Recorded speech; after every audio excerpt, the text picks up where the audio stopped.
I'm WO1 Kim Hughes. I'm the Regimental Senior Ammunition Technician for 3-3 Engineer Regiment at EOD. I was awarded the George Cross in 2010 for actions during a tour in August 2009.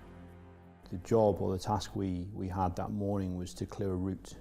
So we were in Sangin, coming out of Fob Jackson, and that was our job. We moved with 2 rifles in the morning, just before first light, and they were pretty much getting us onto target, and we were going to take over from there. And it was just before first light when an explosion took place on the ground, about 150 metres to our front.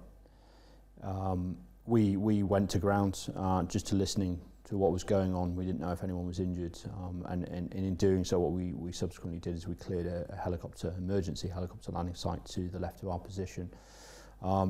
Whilst that was going on, it was actually my Royal Engineer search team that was doing that.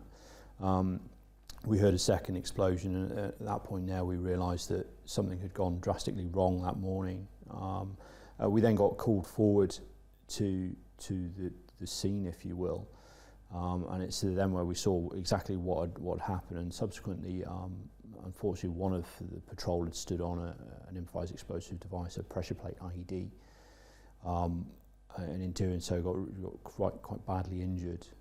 And when they were administering first aid, they put him onto a stretcher, and unfortunately one of the stretcher bearers stood on a second IED, unfortunately killing both of the stretcher bearers outright, and this guy was then injured furthermore.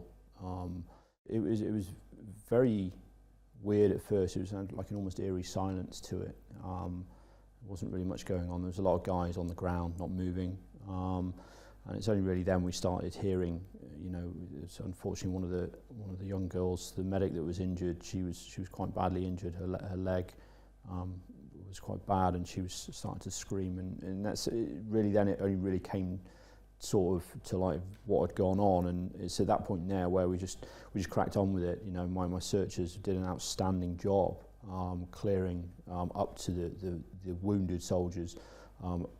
In doing so, allowed the medics to administer first aid.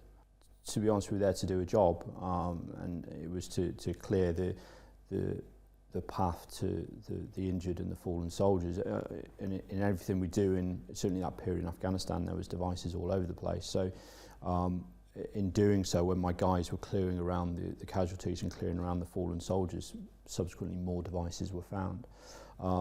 A number of those devices did actually hinder administering first aid. It would have actually put the medic and the casualty at further risk if nothing was done there and then with the actual device. And that was my role really as the EOD operator on the ground. But obviously the guys had to find the devices first, so it was sort of a massive team effort. We're very lucky within the realms of EOD that we're trained to, certainly within the British Armed Forces, we're trained to such a high level. So coming away from it, we were lucky, me and my guys were lucky that none of us got hurt. Obviously it was very unfortunate that we lost some guys that day and a number of people were injured. But coming away from it, it was a bit of a reality check with regards to the actual, what we physically achieved in that small amount of time on the ground. But to be brutally honest, we got on with it, and then that afternoon we were out doing other devices in another area. So it was sort of the daily grind, if you will, of what it is we did when we were out there. It's brilliant to be recognised for anything that we do, not just in bomb disposal, anything we do in the armed forces. It's fantastic. Doing bomb disposal on the ground in Afghanistan in that period was the norm for us, and that was our job, and that's what we got paid to do. So that sort of thing, not to that extent, was happening every day. It wasn't just me, my colleagues were doing the same thing. Obviously not that scenario, but there was other things going on as well. So to be recognised for it's absolutely fantastic, and I'm honoured to have that next to my name. But again, it goes back to we were just doing our job.